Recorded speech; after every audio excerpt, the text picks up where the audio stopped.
What's up, guys? Welcome back to the MMA meeting. Let's Talk with the Weasel podcast, where we talk all things MMA. This is going to be available on all platforms, and if you want any extra podcast episodes, just make sure to check out the Patreon or join as a member of the channel. Next extra episode is going to come out probably by tomorrow, after going through the craziness about the Joel Schilling situation, and there seems to be a bit more update on that. So it turns out that the man that Joel Schilling knocked out looks to be pressing charges after finding out who he was, and this is exactly what I've been saying. Fighters are fighters, yes, but they're also celebrities. They also have a name, they have a following, and if you go into a fight, let's say you're a professional fighter, you knock somebody out, and they find out that you are some sort of celebrity, they are going to take this route, and now you're going to be in the same situation as Joel Schilling. Don't fight, not only for those kind of consequences, but if you're not forced into this, if you could have diffused the situation or just walked away, it saves you headaches. You don't need to stroke your ego. You fight for money. You don't fight for free. And if you knock this guy out, you get nothing out of that. You just knocked out some scrub in a bar. Now, the guy was obnoxious, and not just the way he was acting, the way he looked to him. I mean, you see that loose fitted dress shirt and the striped tie going with it? Definitely the kind of guy that gets kicked out of bars. And he did pump fake. He tried to flex on Joel Schilling, this guy that towers over him, of all things. I know the guy was intoxicated, but you gotta have control, especially when you're in kind of place like this and a guy like Joel Schilling's around, right? Because you don't want to cause any problems with someone like that. But on Joel Schilling's side, man,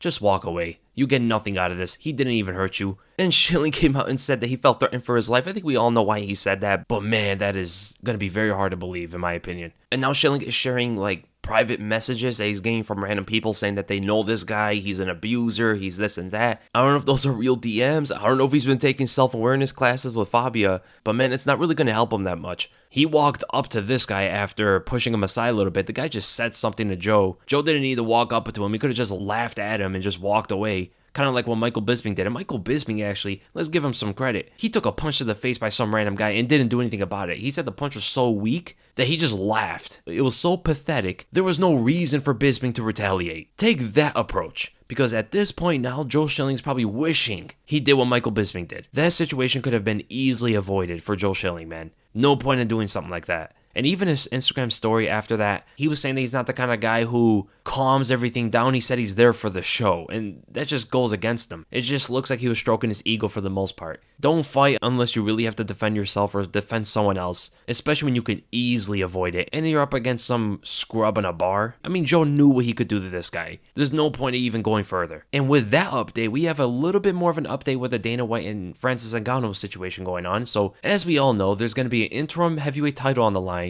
between Ciryl Gane and Derek Lewis. Francis Ngannou is going to be waiting out, but we still need to see what's going to happen with Ngannou. Who he's going to fight next? Is he going to wait for the interim champion, or is he going to fight someone in the meantime? Especially when money's involved, that can absolutely happen. It happened with Michael Bisping when he was supposed to fight the interim champion Robert Whittaker, but instead he fought GSP in a money fight, and Whittaker defended his interim belt. That's a very likely thing to happen here as well for Ngannou. But it looks like Dana does not like Ngannou's agent. They went at each other a little bit, and it shows some tactics that Dana used here, at least according to the agent. This is only according to the agent. I don't know how much this is true, but Ariel Helwani also tweeted out and reinforced what this agent said. So according to Dana, he told Francis Ngannou that if he was going to postpone his return because they wanted to have in August, that they are going to do this interim belt. He actually warned Ngannou and warned the manager about it. Hence why Dana went after the agent when the agent said that he was shocked by this decision. But what the agent, I guess, was really shocked about in his reply here was he was shocked at the decision to go with the interim belt when Francis asked for another month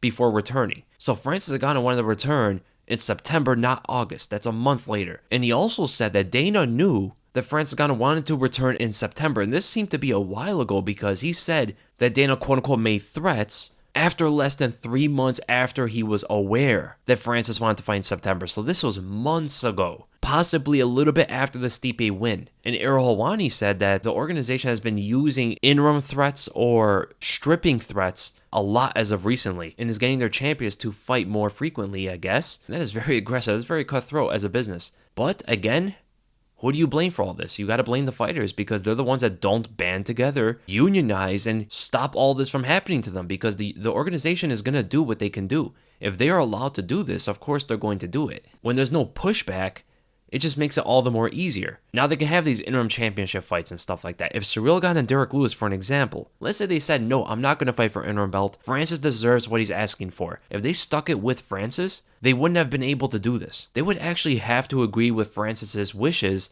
of fighting in September. But the fact that all the fighters are so selfish in the sport, they all want the belt, they all want money, especially Derek Lewis. It's not the first time where he agreed to take another fighter's spot. And Ciryl Gane's a little bit younger. Of course he's going to want to fight for a championship. He's not that experienced in the game yet and hasn't dealt with the negotiations like champions have. Once he gets there, then he's going to realize a little bit more of how much more business savvy you have to be in this sport. But that's the number one thing here. Most of the fighters, they have to like get a business degree or something because man, it can be complicated. So fighters got to unionize or they're just allowing this to happen to themselves. But other than that, man, not much else going on. We just got the big pay-per-view coming up. This weekend, there are no big fights. But honestly, the pay-per-view card doesn't look that bad at all. UFC 264 has some decent fights, especially on the prelims. So the early prelims are nothing crazy. Nothing really stands out. The prelims supposedly only have 3 fights. I hope they rearrange that. But you do have Ryan Hall versus Poirier. That's a very good fight. Nico Price versus Michel Pereira. That's probably going to be the craziness of the night. 2 absolute madmen. Both have tremendous amount of power. Nico Price is an absolute dog, where Michel Pereira is an athletic specimen. Carlos Condit's on the card. Always fun to watch him. Sean O'Malley's still on the card. He has his replacement. But he should be able to win that fight fairly quickly. I do like that they're going a little bit slow with him because they did test him with Marlon Vera. It didn't go that well for him. So they're going a little bit slower for their product, right? If you look at it at a business aspect, Sean O'Malley's like their future brewing product for the audience.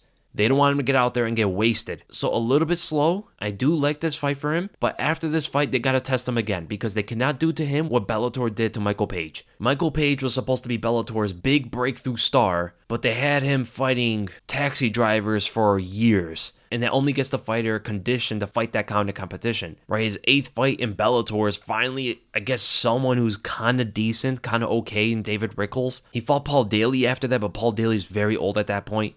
And then he finally fought the cream of the crop, Douglas Lima, and got bulldozed. He had a good moment in there, but ultimately got knocked out fairly quickly. Hopefully that's not Sean O'Malley. Hopefully they test him a little bit more after this. They spice up his competition after this fight. Arena Aldana's on the card. Tai Tuivasa versus Greg Hardy is a very interesting fight. Not the most technical, but it is interesting to see if Greg Hardy and Tai Tuivasa are somewhere around the same level and give us an entertaining fight. And then the last 2 fights are obviously the most technical, the most skilled, the fights that we're all looking forward to, right? Gilbert Burns versus Stephen Thompson. That can headline any kind of fight night. Dustin Poirier versus Conor McGregor. An excellent fight as well. Almost 50-50 down the middle. Those are the kind of fights we are just hungry for, man. We love to see these competitive back and forth fights that can go either way. Gilbert Burns has a very unique skill set in this welterweight division. He's probably the most well-rounded fighter. He can grapple, he can wrestle, he can kickbox, he can box, he can fight in the clinch. He can do it all, man. And that's not something that Stephen Thompson necessarily fights up against that much. The last guy that Stephen Thompson fought that would try to take him to the ground as well as strike with him was, of course, Tyron Woodley. And those fights were very, very close. And before that was Rory McDonald, right? It's been a few years since Stephen Thompson had to fight someone who would attack him in different levels.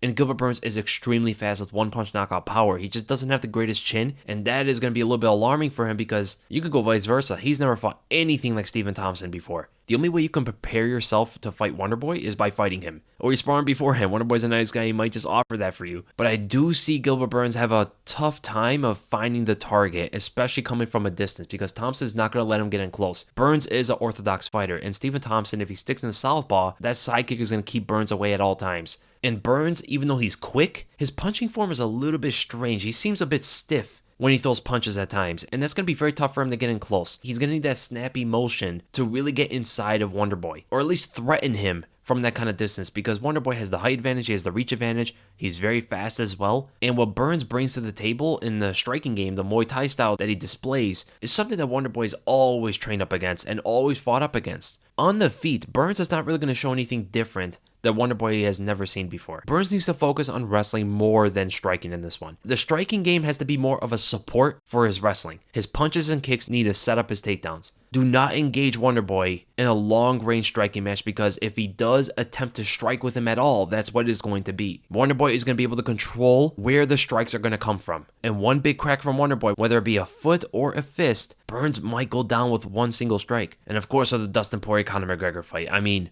this fight can go either way. And the big X factor is, how's Conor going to show up? We're going to see motivated Conor, angry Conor, not nice guy anymore? He's going to have hair? Like, what's the difference in this Conor McGregor? Is he? The thing is, if he comes out there with a boxing stance, yet again, he's going to lose this fight due to leg kicks and takedowns. Conor showed to be the better boxer. He showed to be more precise, a little bit more powerful, and honestly, just much faster than Dustin Poirier. He's much faster in the trigger. Poirier had to anticipate the shots before he was able to counter them. He needed to see Conor come in order to counter, and he did that fairly well. With the same boxing stance, nothing much is going to be different because Conor's pretty much fought the same way, or at least he has attacked the same in every single fight. He's very left-handed heavy and torques his body greatly into that left hand, and he will find that right uppercut off of it or prior to the left. It's not one-dimensional, but it's a rather simplistic approach that Conor has in his fights, but also it's extremely efficient. One wrong turn, whether you think it's a right hand, whether you think it's a left hand, and the fight could be over from there. But Conor doesn't have the same kind of power in lightweight. He was much more powerful in featherweight fighting the smaller guys. Here at lightweight, man, he's cracked multiple people, and they have not gone away with one single blow. Whether it be Eddie Alvarez, whether it be Dustin Poirier, whether it be Khabib. He's cracked these guys with some of his hardest punches, and they just don't go away from one single punch like they did back in featherweight. Conor's still relatively inexperienced at lightweight at the highest level. He needs to rethink his strategy of knocking these guys out with one punch because it's not working. It hasn't been working at all ever since he moved up. He's not a big guy. He's not the most powerful guy. He's a sharp puncher. He's fast, but he really needs to think about, okay, maybe I'm not going to get this guy out with one punch like I used to when I fought 145. Conor needs to rethink his strategy here and start to be a little bit more technical and think, okay, I'm going to tag this guy multiple times throughout 5 rounds. If this goes to a decision, that's just what it's going to be. Kind of the same mentality he had against Nate Diaz in the second fight. That's the same mentality he's going to have in every single fight going forward. Because Dustin Poirier honestly doesn't have the best chin. It's not bad at all, but it's definitely not the best. It's not Justin Gaethje's chin or Tony Ferguson's chin or Rafa dos Anjos' chin. Like, if he can't knock out a guy like Dustin Poirier, who probably has around an average chin but great amount of heart, he's not going to knock out most of these guys with one punch. But man, he needs to get that bouncing movement. He needs to get the kicks in there, and that's very important. I don't see a lot of people talking about that. The kicks as well as the movement are the great combination that he needs to bring back into this fight. Not just movement. He needs kicks as well. He needs a side kick to the knee. He needs leg kicks of his own. His kicks are extremely powerful. He needs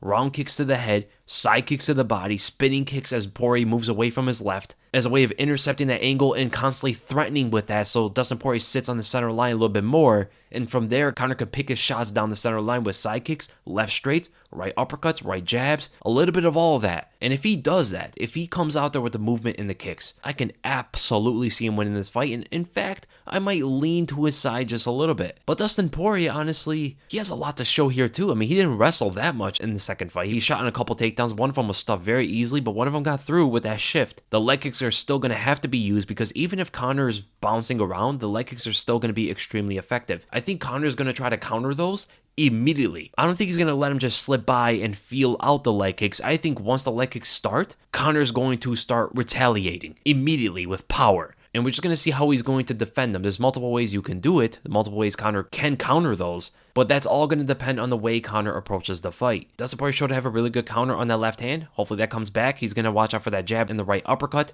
Those seem to be the best punches that we're getting through. And I hope Dustin is preparing to fight a Conor who's moving around and throwing a lot more kicks. Because if he's expecting the same Conor from the rematch and Conor shows up different, then I'll be more confident in Conor winning this fight. But with all that, man, let's go right to the questions. And we are going to start with the Wild Files. What is the single hardest strike that has been landed in each division? This is an interesting question, man. There's been so many knockouts throughout the years. But let me try to remember off the top of my head here. So, heavyweight, we're not talking about UFC only. We're talking about all MMA. Of course, you got Francis Ngannou's legendary uppercut on Alistair Overeem. But what I want to also put into that, and it might actually be more powerful, go back to Pride. Mirko Cro Cop head kicks Vanderlei Silva. That might have been the single hardest strike that landed in the heavyweight division's history. The way it folded Vanderlei's neck, man, that was a scary sight. The light heavyweight division's hardest strike had to have been Alexander Rakic head kicking Jimmy Manuwa. To this day, I can still hear that thundering crack. I don't care who you are, if Rakic lands that kick on you by stepping far out for a huge rotation and huge amount of leverage with the hips, I don't even think Francis Ngannou would take that shot. But a kick is different than a punch, right? So most of the time, kicks are going to be more powerful than a punch. I'll say the hardest punch in the light heavyweight division off the top of my head was probably Jan Blachowicz landing that overhand right on Corey Anderson. Jan Blachowicz had good timing on that right hand, but man, did he sit on it as hard as he could. The middleweight division, of course. the iconic Dan Henderson knockout over Michael Bisping. 2 of those strikes could have been considered the hardest strike ever landed in the middleweight division because the overhand right as Bisping sidesteps into it was definitely one of the hardest strikes to ever land. I mean, he went out cold before even hitting the ground, but when he did hit the ground, we gotta talk about that flying forearm to the neck. That might have been even more damaging than the overhand. And let's go back to memory lane of TRT Vitor Belfort. What he did to Dan Henderson in one single fight, 2 of some of the hardest strikes I've ever seen in the middleweight division. The uppercut that lifted Dan Henderson off of his feet. And mind you, this is Dan Henderson who has never been knocked out before. Dan Henderson's chin cracked when he fought TRT Vitor. Before, nobody was ever able to hurt him the way Vitor did. So an uppercut that lifted him off his feet and dropped him, and then a head kick as Dan Henderson leaned into it. Vicious shots by Vitor, man. And now we go to the welterweight division. There's been a few here. The hardest single strike in the welterweight division's history was, of course, Michael Venom Page landing that flying knee on Cyborg Santos.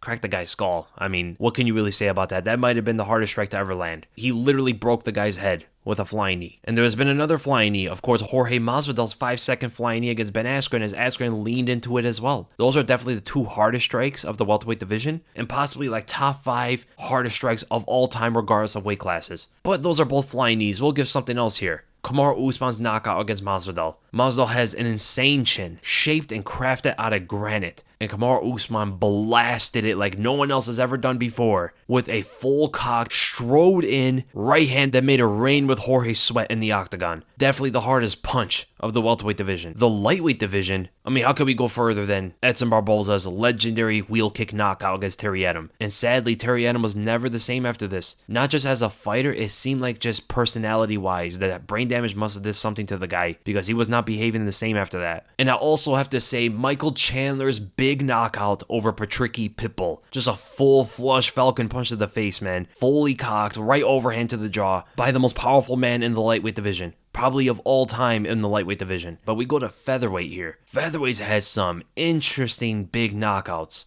WEC Jose Aldo, double flying knee on Cub Swanson 8 seconds into the fight. Probably the hardest strike Jose Aldo's ever landed and might even be the single hardest strike. We got Josh Emmett's huge right overhand against Michael Johnson. Michael Johnson is known to have an insane chin, but Emmett is extremely explosive, very fast and powerful. Made Johnson go stiff. And of course, I also have to go with Mr. When I Hit Guys They Don't Move, Jeremy Stevens' high kick knockout against Ronnie Jason. Ronnie actually dove into the head kick and was out before he even hit the canvas. Bantamweight division, the hardest strike was, of course, Corey Sandhagen's flying knee against Frankie Edgar. You also have Cody Garbrandt's big right hand against Rafael Sunsao. And Sunsao is known to have a very good chin, man, and to get blasted the way he did. I mean, he literally dragged Sunsao's body with his fist, threw him aside with the punch, and just walked away. Flyweight division, none other than probably the only guy that can get these kind of knockouts. Davis Figueiredo's big right hand on Joseph Benavidez in the first fight. I did like Henry Cejudo's knockout on Wilson Hayes though. Women's featherweight division, Nunes' right hand on Chris Cyborg.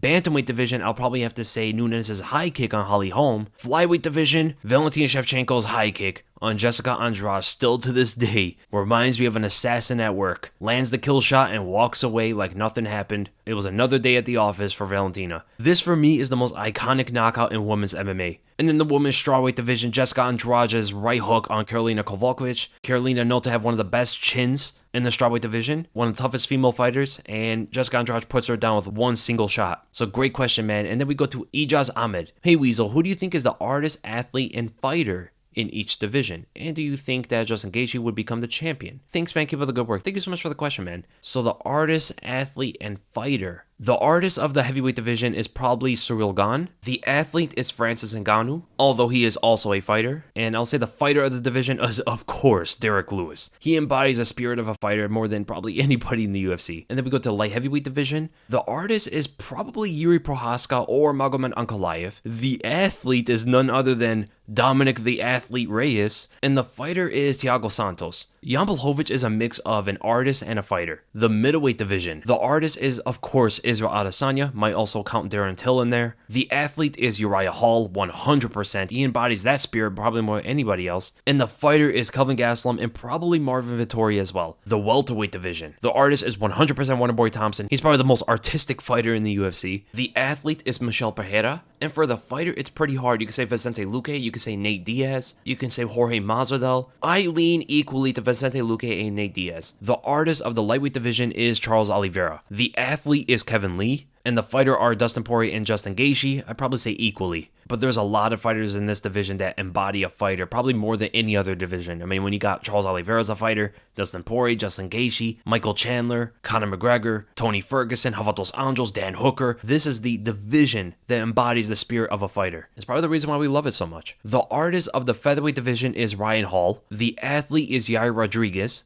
Probably Zabit as well, but Zabit is inactive. We don't know if he's ever coming back. And the fighter is Brian Ortega, I would say. Korean Zombie's there as well. Kelvin Cater's there as well. Shane Burgos, of course, and Max Holloway. But if I have to pick one, I'd say Brian Ortega. The artist of the bantamweight division, I probably would have to say it's Petr Yan. But there isn't one fighter that just clearly embodies the artist. The athlete is Cody Garbrandt. Corey Sandhagen and Kyler Phillips are there as well. And the fighters, Jose Aldo and Frank Yeager. The artist of the flyweight division is Askar Askarov. The athlete is Davis Figueiredo. And the fighter is Brendan Moreno. Women's bantamweight division, the artist is Jermaine Duranamy. The athlete is Holly Holm. And the fighter is Arena Aldana. The artist of the flyweight division is Valentina Shevchenko. The athlete is Macy Barber. And the fighter is Jessica Andrade. The artist of the women's strawweight division is probably Ioana Jędrzejczyk. The athlete is Rose Namajunas. And the fighters, there's a couple, Ioana, Rose, and probably Zhang Weili. All three of them. And then we go to the next question by Bossy.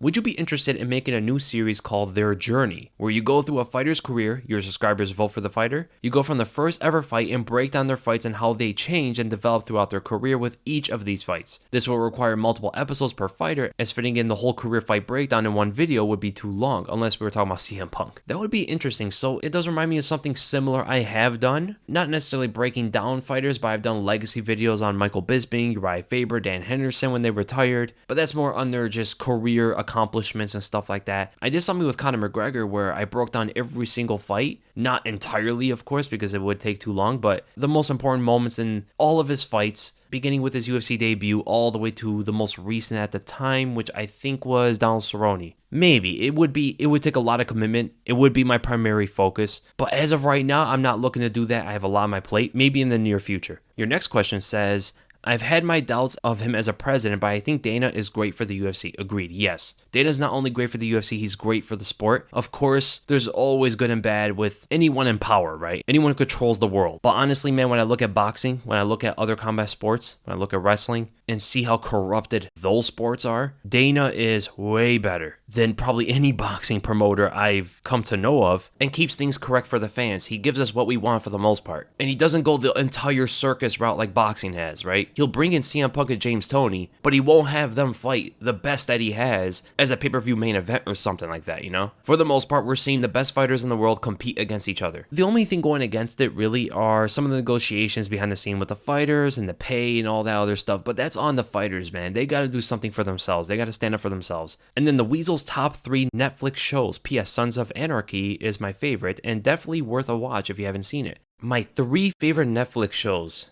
I'll have to say number 1 is The Peaky Blinders. Probably the best show I've ever seen. Great script, interesting characters, entertaining plot, and honestly, I love the setting. For those who don't know, it's pretty much a crime show based on early 1900s England, specifically Birmingham after World War I. Absolutely amazing show, man. Number 2, I'm probably going to have to say The Last Kingdom, based on old war, back when the Vikings were fighting the Anglo-Saxons. I'm a huge fan of history. I love this kind of stuff, but it's a great story, great amount of action, interesting characters as well. One of the best shows that takes you back to war times. And also, it's kind of based on a true story. Not all the characters are real, but generally the way things happened, the birth of England and all that stuff, that's what the show kind of covers. And now the third best show I've watched is either The Haunting of Hill House or The Queen's Gambit. Even though they're very, very different shows. One's a horror, one's kind of like, I don't know, a drama around the game of chess. That's a very unique kind of show. They're both great in their own sense. I probably lean actually Haunting of Hill House because I am more of a horror fan, and the story in that is great. The scare elements is very different than other shows, which I appreciate, but this one took a different kind of turn. The ending was pretty cringe though, I'm not gonna lie. And then we go to Alex Granowski. What can Aljo do to give himself the best shot in the Jan rematch? How to shove that matchup with number 15 and number 10 at 170? And do you think Luque can stop Chiessa's takedown? So what can Aljo do to give himself the best shot of beating Jan? Oh man, it's going to be tough for him. So kind of similar what he did in the first fight, but just he's got to up that cardio, man. Because if he doesn't have the cardio to outpace, outstrike, and attempt to drown Petr Yan in sheer volume, he's going to lose. Like, there's no way around that. He doesn't have the power. He doesn't have the takedowns, as we learned.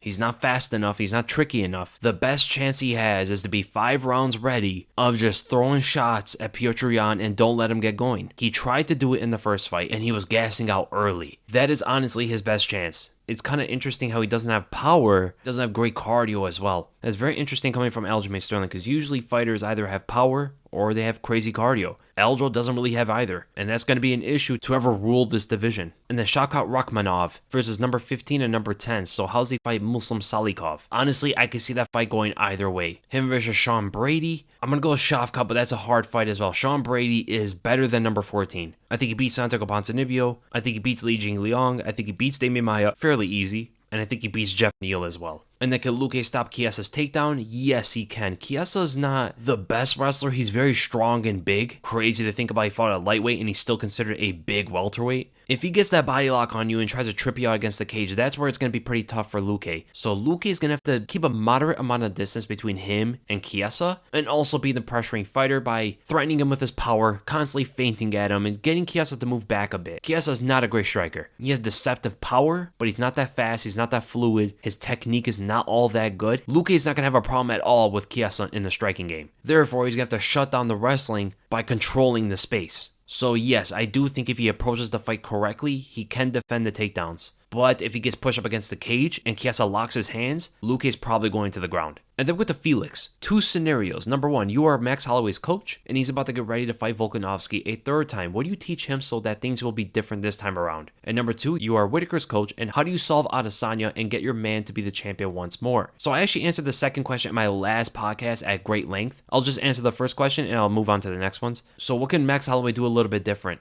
I want to be honest here. I think Holloway fought Volkanovski almost the best way he could. The only thing is fine-tuning what he does, because at that point, asking for anything different is going to cross the boundaries of him changing his style. When he fights Volkanovski, or when he fought Dustin Poirier and many other fighters in the past, he still has that same weakness where if you collide with him, when he throws a shot, you meet him and throw your own with more power, because Holloway doesn't have a great amount of power. He tends to always back up, and you kill off any kind of potential for combinations, with the possibility of you landing your big, powerful shot just like Poirier did. That's still the biggest weakness going even to a 3rd fight with Volkanovski. But Volkanovski does have a tendency of leaving himself open on the initial backstep away from an attack. Right, so if Holloway suddenly and quickly, has to be very quick, feints at Volkanovski, it makes it look like he's actually going to throw something heavy, he needs to get Volkanovski to move, and that's when Holloway capitalizes. This is the way he caught him with that high kick, but he didn't necessarily go to this that many more times in that fight. For the rest of it, he was kind of just looking to start his combinations and looking for an opening rather than forcing the opening with a big feint and capitalizing with a power shot, because he did show he was able to knock down Volkanovski. Now, at the same time here, Volkanovski, when he goes on the attack, he likes to pump up that jab. He'll throw a calf kick afterward when you pull away expecting his right hand, or he'll throw a long straight right if he feels you're in the distance for it. But if you're backpedaling, he'll attack with the left hook off of his jab. What does this all mean?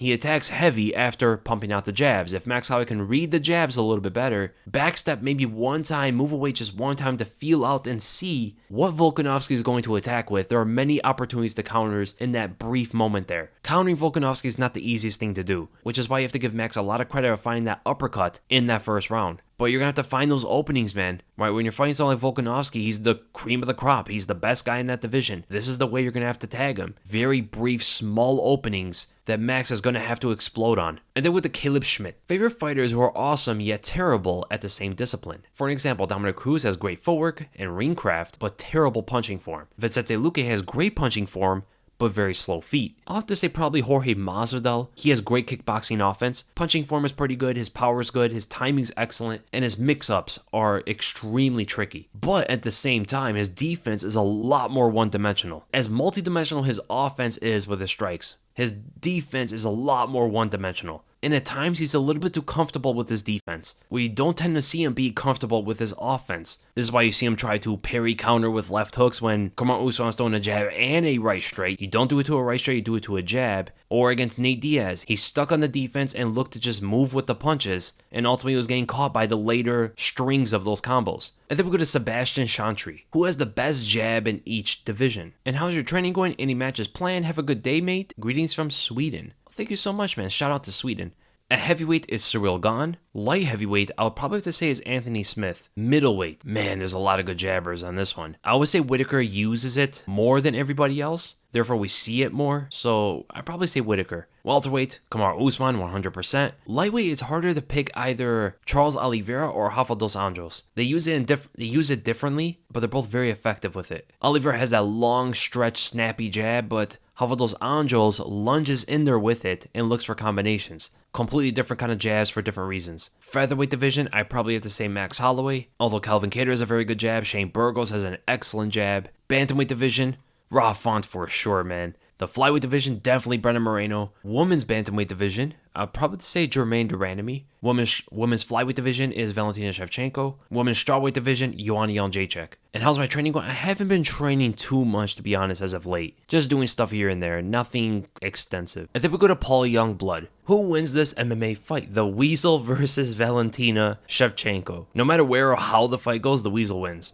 But I'm actually kind of curious, how old is Valentina? She's 33 years old. That's actually pretty crazy. Oh, well, it doesn't change anything. Might be a harder fight. She's more experienced. Then what is Simon Loining? The MMA world outside the UFC. Who is your favorite fighter in other promotions? 1, Bellator, Ryzen, KSW, and others. What is your prediction of Poirier versus McGregor? 3, big fan from Norway. How do you guys from Europe, man? So I see my terrible sleeping schedule is working for you guys. My favorite fighter probably outside the UFC is Mamed Khalidov. He's a little bit more old school, a bit older, but man, he's still doing the thing. He was regarded as one of the best middleweights on the planet for years. The guy went without a loss for so long. He had an 18-fight undefeated streak, and then after losing to Jorge Santiago, he went on another 15-fight undefeated streak. But still to this day, he has never lost in the middleweight division at KSW, ever. All of his losses were in another weight class. And I highly recommend you guys check out his latest knockout. He avenged his loss to Scott Ashcombe with a highlight reel 30-second flying switch kick to the face knockout. He only has 4 decision wins out of his 35 wins. 15 knockouts, 16 submissions. Yeah, definitely my favorite fighter outside the UFC for a long time. And who do I pick in Poirier versus McGregor? I lean McGregor, man, but it's not confident at all. It's hard to be reasonably confident in that kind of fight, one way or the other. Poirier can do many things. McGregor can show up different. Anything could really happen in that fight. And then we do Ilyas Shanavazi. Which style of kicks do you think is the most effective in MMA? More damaging and simple Muay Thai kicks or more tricky and off-guarding Taekwondo kicks? Personally, I lean more Muay Thai kick because it slows the opponent down in later rounds and is easier to set up. Also, it hardly telegraphs and it requires less energy when I implement it during sparring. However, I think if you master spinning kicks, then you're able to telegraph them less like high-level fighters in the UFC.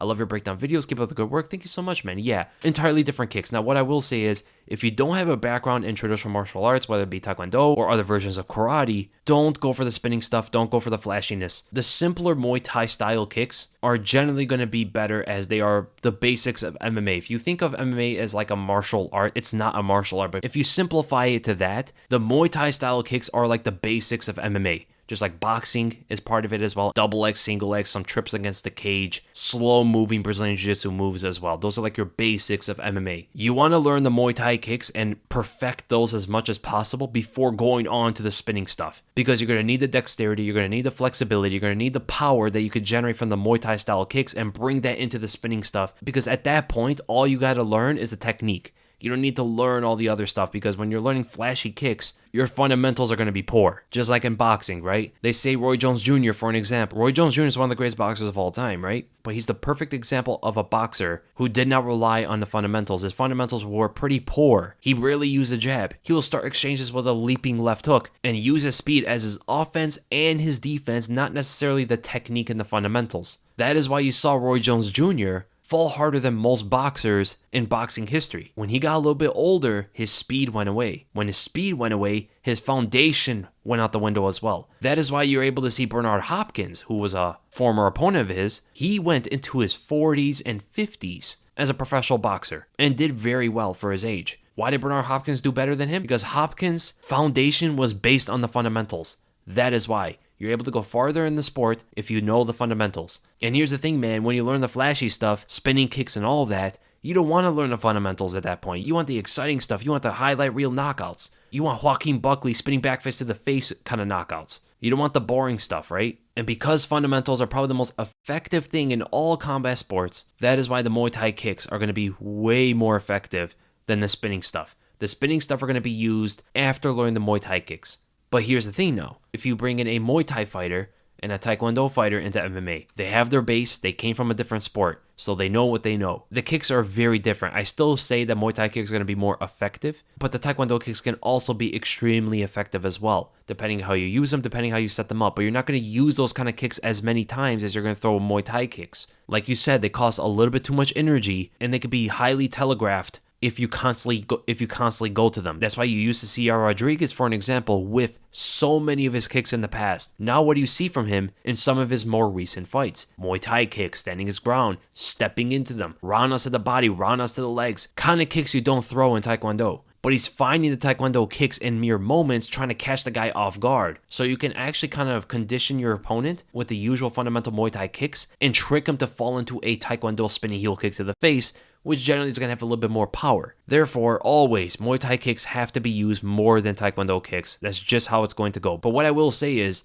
there are Taekwondo kicks that are extremely effective and very much underused in MMA. Side kick to be more specific. People are throwing it to the legs, but to the head and to the body, that's got to be used way more than it is today, man. I see that as one of the biggest strikes to be implemented in MMA in the future. You will be shocked how many different variations of side kicks you can land on a single target, to the body and to the head. A lot of feints and fakes, and a side kick doesn't necessarily require that much energy to throw it, and the surprising nature of it makes it a very capable kick of knocking out the opponent as well. I think we're to Ned's MMA podcast. How does Kevin Lee do against the top 15 of welterweight now that he's fully committed? No, he does not do that well. I don't buy this whole excuse anymore. Kevin Lee 2.0 was supposed to be a thing like 3 times already. I don't believe a 4th time, man. Especially at welterweight, he's way too small there. He does not have the cardio. Then with a Tony Buttface. Fantasy matchup time. Nick Diaz versus Nate Diaz today. Nate Diaz wins for sure. Logan Paul versus Jake Paul for sure. Francis Ngannou versus Prime Fedor Ngannou. I don't see Fedor taking it to the ground. If he's not going to take it to the ground, Fedor is going to blast him into another world. Even as fast as Fedor is and how great of a chin as he used to have, his chin's not good enough.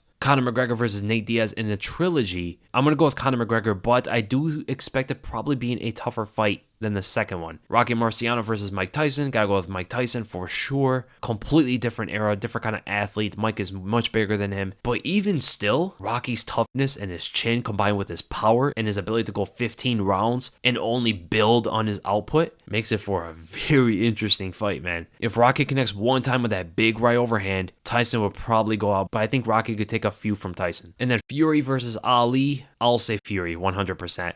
I'll even go as far to say that I don't think any boxer in history could beat Tyson Fury. The Keep of the Grind, you legend. Thank you so much, man. Then we go to Mohamed Absusura. Do you think Sean O'Malley has the skills and durability to hang with the top of the bantamweight division? I don't think so, but the problem is I can't say for certain because I still don't know how good his wrestling defense is. He's been fighting strikers for the most part. I need to see him fight a wrestler because if Petr Yan and Aljamain Sterling take him to the ground, then the hype was not real. One simple weakness that they could have tested this whole time could have been prevented. And honestly, he gets injured all the time, so with the right matchups, strikers for the most part, he would beat most of them. But if they mix up takedowns on him, that's where it's going to be an issue. And he cannot hang, I think, with most of the well-rounded fighters. The fact that he does get injured will take years off of his career. So ultimately, I'll say no, he's probably not going to hang with the top of the division. Then what is Suhaibi? How many Henry Cejudos would beat an unranked heavyweight like Maurice Green? I'll say 2 of them. I think 2 Cejudos can probably beat any heavyweight besides maybe Francis Ngannou. It'll take probably 3 Cejudos. I think with Arik Rayford, how do you think Conor's chin will hold up against guys like Dustin Gaethje, Chandler, and so on, being that he somewhat relies on it?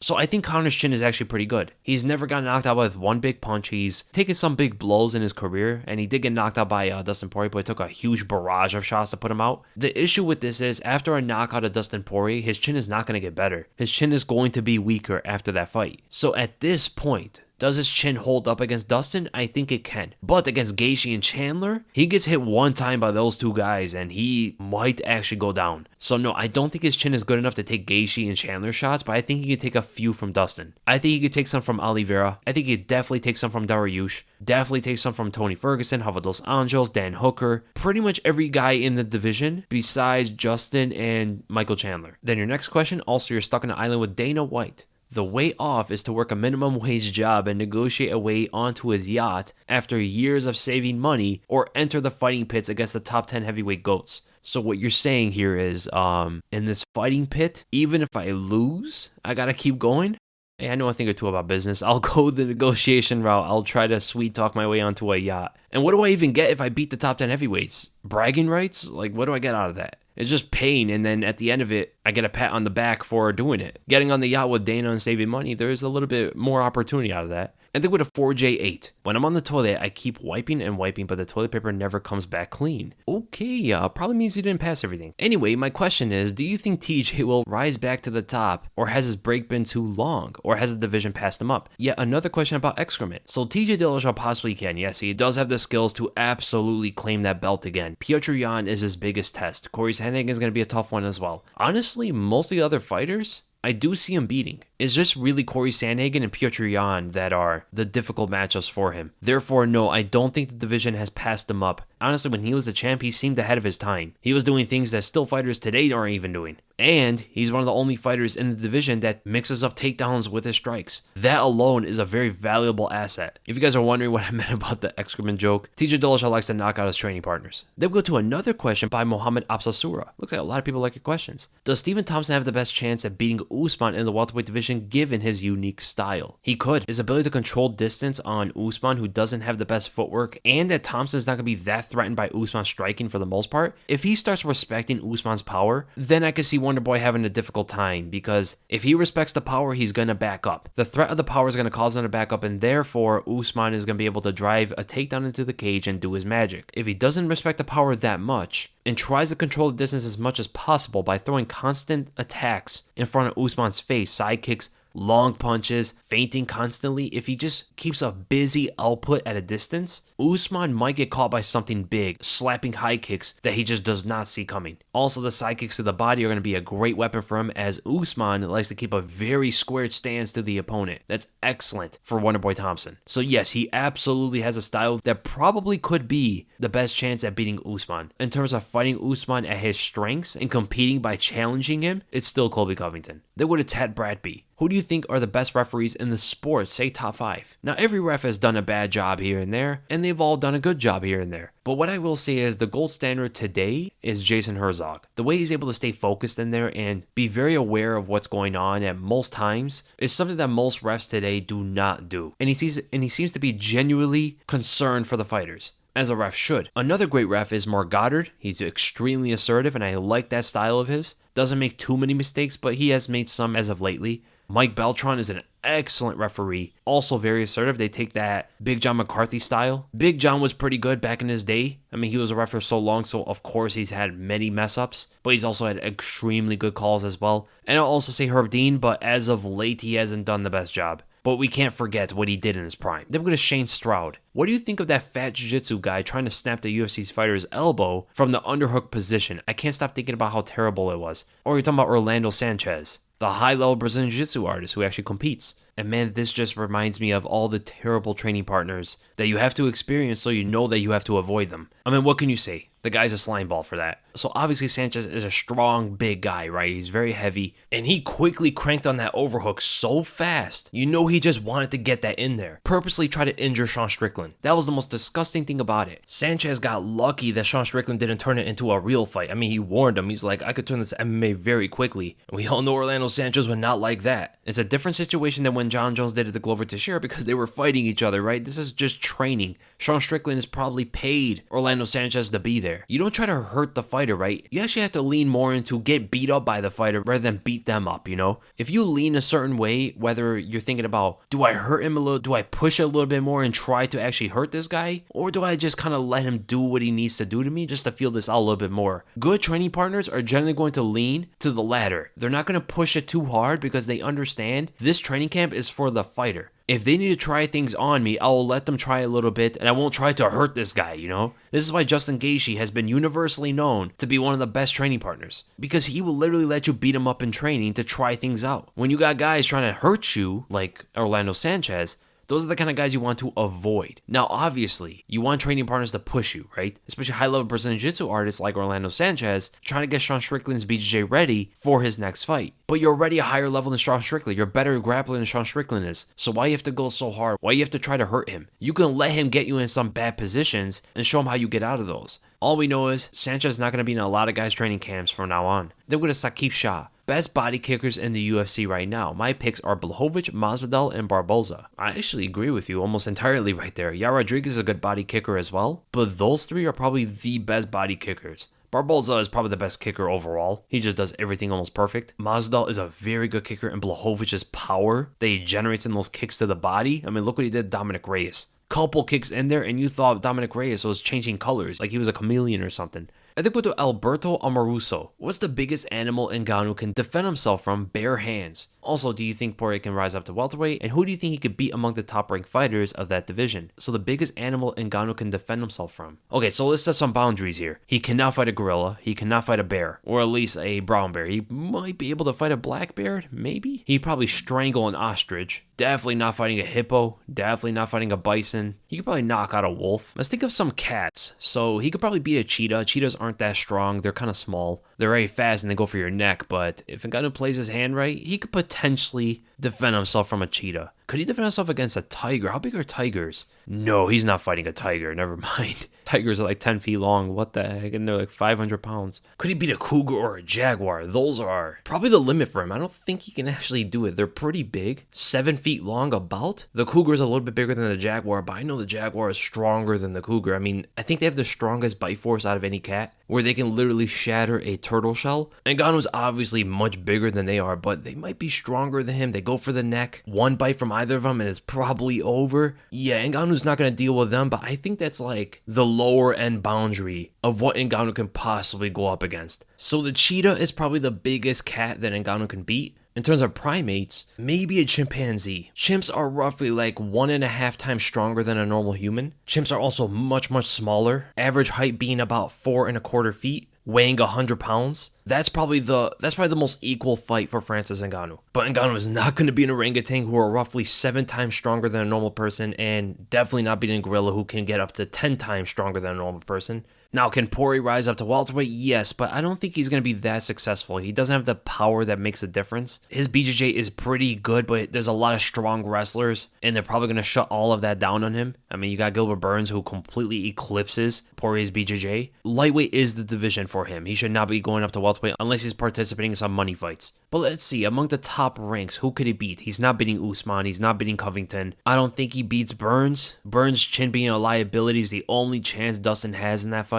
He's not going to beat Leon. He does not beat Wonderboy. And I don't think he beats Luque. Luque is way too powerful, way too big and durable. He could probably beat Chiesa. He'd be a tough fight for Jorge. He'd be difficult for Magny. He'd be difficult for Bilal, Jeff Neal, Demi Mai. So yeah, the cutoff is Vicente Luque. He beats nobody from Vicente Luque up. Under Vicente Luque from Chiesa all the way down to Muslim Salikov, he's very competitive there. So the best guy he can beat in the top 15 is number 6, Michael Chiesa. And then we go to Jose Flores. Thoughts on 2021 being the year of rematches. We got Dustin Conor 2-3, Ngannou Stipe 2, possibly Ngannou Lewis 2, we'll see. Izzy Vittori 2, Izzy Whitaker 2, Esparza Rose 2, Moreno Askarov 2, Aljamain 2, Usman Masvidal, and Colby all rematches. Don't forget, we also just had Moreno and Figueiredo. I love the rematches. I mean, who doesn't like seeing a rematch? Two fighters come out of a fight, making adjustments to face each other yet again. It makes 2021 a distinctive year, you know? We could look at this year as the year of the rematches. And then we go to Kosovan legend. What does Colby have to do in the rematch against Usman to win? Keep up the good content. Thank you so much, man. I cannot stress this enough. Colby has to stop pulling back in a straight line. Kamaru Usman's best punches come down in a very straight line, the jab and the right cross. His looping punches are telegraphed. So if Colby wants to get off the straight line, he should easily see those looping punches coming if they do try to intercept him. He could attempt to wrestle there as well and just try to be as technically proficient as possible in the striking, not looking for the knockout, not looking to hurt Kamaru Usman, but make him pay for every strike he throws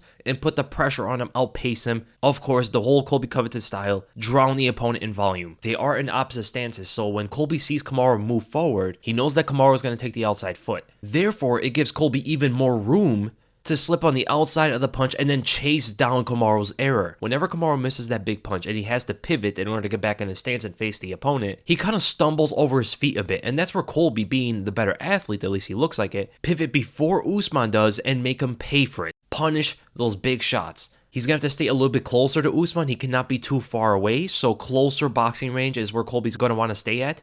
Or he wants to stay in far kicking range and use some of those unorthodox kicks, a lot of powerful body and head kicks from that distance. So he gets Usman to move forward. After he throws one of those big kicks, Usman is going to look to press behind that and land that big right hand of his. From there, Colby knows what to do. Then we go to Bhumik Joshi. Design a fighter who will lose to anyone by having the worst of everything, like worst takedowns, worst takedown defense, worst chin, right hand, left hand, worst kicks, reach, height disadvantage, and striking defense, etc. So the opposite of the perfect fighter, we're going to build the worst fighter possible. Alright, so we're not going to use CM Punk at all because we could just name him as the fighter. But worst takedowns, off the top of my head, I'll probably say Dan Hardy. We'll give him Carlos kind of takedown defense. We'll give him an Alistair Overeem chin. Right hand Damian Maia, left hand Ben Askren. Dan Henderson kicks. Artem Lobov reach, John Lineker height disadvantage, Chuck Liddell striking defense, and a Vanderlei Silva plotting stance. There you go, the worst fighter that would never beat anybody ever. And that is the end of the podcast, guys. So I hope you guys enjoyed the episode. If you did, make sure to like, make sure to subscribe to my YouTube channel if you're listening to the audio version of this. Great questions this week. I can't wait for the next one. And again, if you guys want any extra podcasts, make sure to check out tomorrow for the next extra episode.